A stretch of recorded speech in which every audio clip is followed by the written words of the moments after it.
E hoje nós estamos recebendo aqui no nosso estúdio o prefeito de Bombinhas, Paulo Dalago Miller, o Paulinho. Seja bem-vindo, prefeito, mais uma vez para conversar conosco. O prefeito religiosamente bate ponto aqui com a gente para fazer balanço da administração dele, para falar um pouquinho de política. Tá tudo certo lá na sua cidade, prefeito? Bom dia. Então, primeiramente, bom dia a todas as pessoas que nos acompanham. Estamos aí trabalhando muito duro, né? O tempo também não está muito ajudando nos últimos meses agora, mas muitas obras lá em Bombinhas, não só em Bombinhas, né, em toda a região, né, até porque o governo do estado sempre foi muito presente e ajudando muitos municípios. Acho que todos os prefeitos estão muito contentes, muito felizes e fazendo com que a sua população também possa ter aquilo diretamente que ela tanto necessita, que são os serviços públicos. Agora, os prefeitos estão bastante envolvidos em campanha, né, ajudando os seus candidatos, tanto ao governador quanto aos deputados, né? Mas isso não está atrapalhando as prefeituras, não, de um modo geral, né? Vamos dizer assim. Não. Ao contrário, né? Nunca existiu na história de Santa Catarina um governo que fosse tão presente, né? Depois que teve, com a ideia do governador Moisés, esse plano 1000, que é R$1.000 por habitante, né? A nossa região, por exemplo, recebeu mais de 600 milhões de reais, né? Então, Itapema recebeu mais de 40, só no hospital são 20 milhões de reais colocados pelo governador Moisés no hospital do município de Itapema, que está em construção. Então, graças ao governador, o hospital ficará de pé. Assim como Bombinhas recebeu aí mais de 20 milhões de reais, assim como Porto Belo tem obras aí de mais de 15 milhões, Balneário Camboriú, ou seja, todos os municípios são verdadeiramente um canteiro de obras por conta da ajuda e do auxílio do governo do estado. Esse plano 1000 fez bastante diferença aqui na região, essa que é a verdade, né? O plano 1000 é um marco histórico para Santa Catarina, né? São investimentos na casa de mais de 6 bilhões de reais. Ou seja, o governador Moisés conseguiu enxugar a máquina pública, sobrando dinheiro e colocando nos municípios, que é lá que a vida acontece. Não adianta a gente ficar com dinheiro em Brasília, ficar com dinheiro em Florianópolis, o dinheiro tem que ficar na cidade. É os prefeitos que sabem as obras que tem que fazer, eles que sabem a demanda do povo. Eu me lembro quando comecei a trabalhar como jornalista, Paulinho, que o governo do estado é que executava muitas das obras, né? E aí você tinha um atraso, assim, fora do comum, né? Hoje em dia as licitações são feitas nas prefeituras, isso facilita muito o trabalho, né? E isso é uma bandeira que na eleição do Moisés e também do presidente Bolsonaro, dizia, né? Menos Brasília e mais Brasil. E o governo do estado faz isso com maestria, né? É menos Florianópolis e mais Santa Catarina, né? Acabou aquela história de dizer, precisa de uma obra de grande vulto, por exemplo, uma obra como um hospital. O governo do estado vai lá, licita e ele toca a obra. Não tem, isso não é atribuição do governo do estado, tem que ser o município. Ou seja, o município repassa o dinheiro e o prefeito que execute a obra. E se a obra não for executada, a responsabilidade é do prefeito que não está fazendo. Ou seja, lá em Bombinhas nós temos a pavimentação do Morro de Zimbros e temos aí mais de 20 milhões sendo investidos, lá a responsabilidade é minha, porque é nós que estamos fazendo a obra. O governo do estado coloca o dinheiro e o prefeito executa, assim como é em Porto Belo, assim como é em Balneário Camboriú, assim como é em Florianópolis. Ou seja, o governo do estado tem que fazer a parte dele e o governador Moisés faz com maestria. Muitas pessoas dizem assim, Paulinho, por que dos 295 prefeitos, o Moisés tem 260 do lado dele? Ele tem 260 do lado dele, aqueles que são gratos. Os prefeitos que têm gratidão estão do lado do governador Moisés. Por quê? Porque ele fez a diferença. Graças a um governo municipalista, hoje os municípios têm dinheiro para fazer obras. Hoje tem escolas, hoje tem hospitais, hoje tem unidade de saúde, hoje tem consultas. Aquele município que não consegue prestar o serviço a contento ao seu município, é culpa do prefeito e não culpa do governo do estado. Então, por isso, eu falo isso porque nós estamos aí há 26 dias das eleições. E a gente não pode se apegar num candidato que a gente escolhe por conta de um número ou por conta de uma ideologia. A gente está aí, né, a gente tem os extremismos, o estado de Santa Catarina é um estado muito bolsonarista, né, por conta de ser um estado de direita, mas a gente tem que ver quem realmente faz por nós, né? Nós temos aí o presidente da República que ajudou o estado de Santa Catarina, eu não posso reclamar de forma nenhuma, até porque foi muito contemplado por esse governo federal, né, com obras do turismo, mas pelo governo do estado não existe nada na história de Santa Catarina, não teve nem governador em todos esses anos do estado de Santa Catarina que tanto realizou pelos municípios como esse. E por isso que eu sempre digo, e por isso que os prefeitos que são gratos, os ingratos a gente tira fora. Porque a ingratidão existe dentro da nossa casa, a ingratidão existe no dia a dia, a ingratidão existe no comércio. O cara vai lá, vende o apartamento, faz tudo para o proprietário, e o cara quer que pinte de branco, de verde, de azul. Ou seja, a ingratidão existe. Mas as pessoas que têm gratidão e têm caráter sabem do que eu estou falando. A gente tem, pelo menos, 4 candidaturas com viés bolsonarista em Santa Catarina, hoje o governo do estado. Isso não atrapalha, não vai dar brecha para a esquerda crescer? Não, eu acho que por conta de ser um estado muito conservador, né, nós temos esses candidatos. Por exemplo, o Moisés é um candidato do lado do Bolsonaro, o Amin é um candidato do lado do Bolsonaro, o Jorginho por conta do número, mas o Jorginho sempre foi Lula, sempre foi Dilma, né? O Jorginho é um candidato que surfa na onda de quem está no poder. E nós temos o outro candidato, que é o Jean, que também, né, também meio que um viés bolsonarista. E nós temos o Décio, que é um candidato da esquerda. Quando as pessoas dizem assim, eu acho que o Décio Lima vai para o segundo turno porque o Lula tem 25% dos eleitores do estado de Santa Catarina. Eu não concordo, porque o eleitor do Lula é o eleitor que não quer votar no Bolsonaro, mas não significa que ele seja PT. O eleitor PT raiz é 10% do estado de Santa Catarina. Os outros 17% são pessoas que são contra o presidente atual, né? Assim como o Bolsonaro tem lá seus 57% do estado de Santa Catarina. E assim como tem outros estados que são muito esquerdistas, né? Tu pega a Bahia, por exemplo. A Bahia tem o Lula com 60% das intenções de voto, mas tu tem o ACM Neto com 57%. E o ACM Neto não tem nada de esquerda. Ou seja, as pessoas escolhem o seu candidato a presidente, mas querem escolher o seu candidato a governador.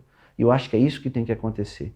A gente não pode se apegar num candidato pelo número, nós temos que se apegar no candidato por conta daquilo que ele tem de proposta e aquilo que ele faz a diferença. O fato de Santa Catarina ter esse viés bolsonarista, tu acha que atrapalha o Moisés?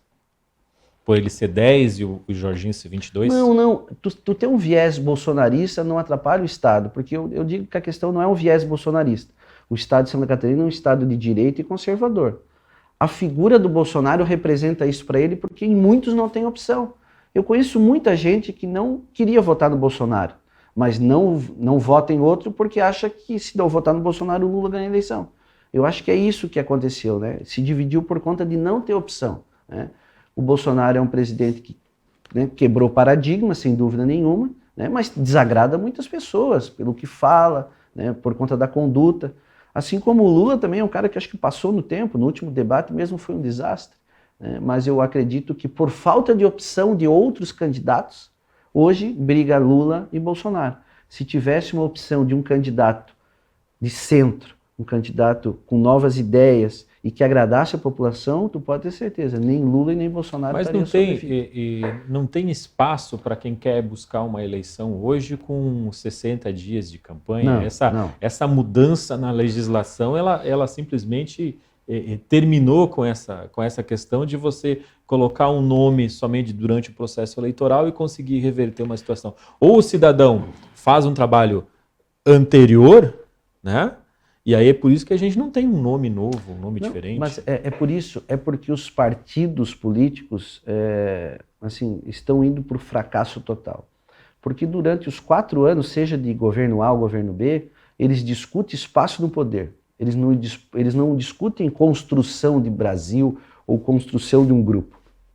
A Simone Tebet, por exemplo, é uma candidata que se posta muito bem, fala muito bem. Foi muito bem no debate da Bandeirantes. Foi muito bem no debate, ela tem muitas ideias, tem uns princípios muito bacanas, é uma mulher conservadora, é uma mulher de direita, só que não tem espaço para crescer numa eleição polarizada. Então, o grande problema é a polarização. E eu sempre digo, o Lula só sobrevive na política porque existe o Bolsonaro. E o Bolsonaro só existe na política porque existe o Lula.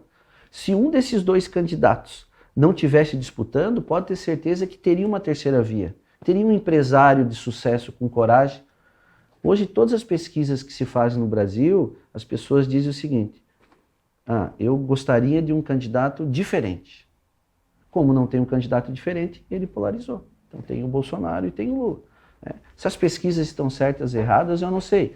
Mas que hoje o Brasil sofre por conta dessa polarização, com certeza. Pesquisa, tem muita gente que critica a pesquisa, mas se você olhar desde a eleição do Bolsonaro, elas estão colocadas ali com alguns milímetros de diferença de um para outro, mas as pesquisas estão colocadas e elas mostram um retrato. É importante que as pessoas saibam que é um retrato de momento, não é um retrato para daqui 30 dias, é um retrato de momento. Então precisa aprender a analisar. Tua opinião sobre o Ciro Gomes, termina depois dessa eleição? Já era Ciro Gomes ou ele tem uma chance de... O Ciro Gomes, para mim, ele é uma mistura de Lula e Bolsonaro, né? Ele é um cara que tem umas ideias... Morde e assopra. Muito maluco, ele bate num e passa a mão no outro. Eu acho que o Ciro é um cara que poderia ser um ótimo ministro da Fazenda, sem dúvida nenhuma. Ele é um cara muito inteligente, mas eu acho que por conta também desses rompantes que ele tem, eu acho que ele é um cara que nunca vai chegar, né? Eu acho que ele está na terceira ou quarta eleição. Eu não entendo por que o Ciro não disputa um Senado, uma Câmara Federal. Ele é um cara que poderia discutir essas pautas de economia tanto no Congresso, mas eu acho que muitas vezes a vaidade das pessoas de querer e ter a ânsia pelo poder faz com que o caminho não fique certo. E essa vaidade que tem destruído muitos partidos também, né? Esse é um drama. Aquela candidata do 44 lá, Soraya. Uma proposta só, que é o imposto único, não vira jogo também? Eu acho que eu queria entender como é que ela ia fazer isso, né? Porque os impostos, muitos deles são distintos, né? Claro que o Brasil tem muito imposto, sem dúvida nenhuma. Eu acho que a gente tem que cortar muitos impostos. Mas se eu transformar tudo num só, primeiramente que a questão legal não daria certo, né? A questão dos cofres públicos. Mas é que quando chega na eleição tudo vale, né? Tu faz promessas mirabolantes, mas chega lá na frente e vai dizer, infelizmente aquilo que eu prometi eu não consigo cumprir, né? Eu acho que o jogo de interesse na política, ele é muito feio, ele é muito ruim. Então isso que é problemático para todos nós. Depois dessa eleição já começamos a pensar em temporada de verão, né, Paulinho? O que vem de novo para Bombinhas? Então, né, nós temos aí já uma temporada batendo na porta, né? Terminou outubro. Copa do Mundo. Novembro, pois tem Copa do Mundo em novembro, é uma coisa muito louca. Mas a gente já está se preparando, né? Primeiro tem as festas natalinas, né? E também a abertura de verão. Né? Muitas obras que a gente está, no total de obras em Bombinhas são mais de 40 milhões de reais. O bairro do Mariscal está sendo todo pavimentado, rede de saneamento básico, né? A drenagem, ou seja, melhorias também, a gente está construindo escolas, a gente está com um grande projeto também de unidades de saúde.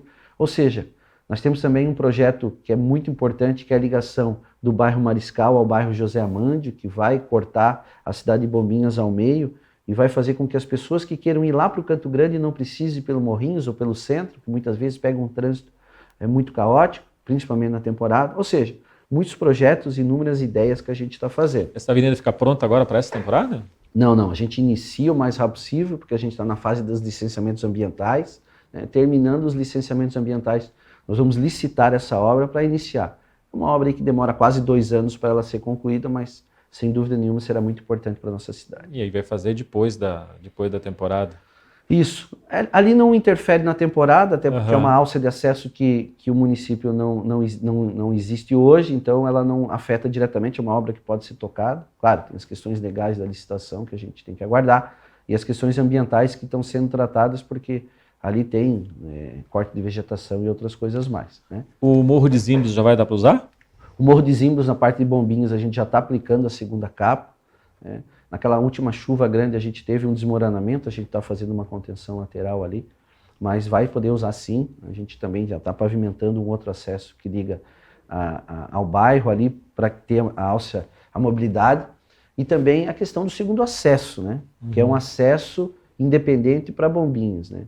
O governo do estado já está na parte dos estudos ambientais novamente, porque há muitos anos atrás, né, teve algumas discussões ambientais de legislação.